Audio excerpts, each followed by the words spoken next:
জ্যামিতির এই প্রশ্নটি কিভাবে সলভ করা যায় দেখো। যেহেতু এ বি সি ডি একটি বৃত্তস্থ চতুর্ভুজ, তাহলে আমরা কি পাই দেখো, কোণ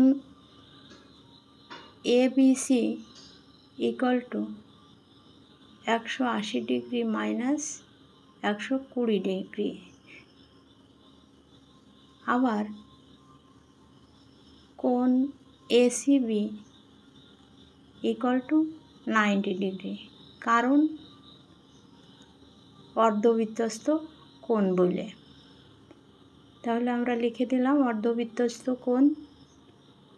এখন ত্রিভুজ এ বি সি থেকে কি পাই, আমরা তো জানি ত্রিভুজের 3 কোণের সমষ্টি 180 ডিগ্রি।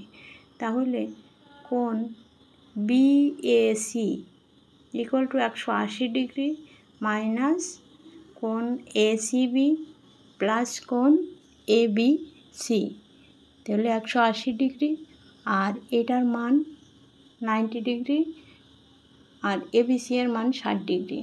তাহলে 180 degree minus 150 degree equal to 30 degree. এটাই হবে উত্তর।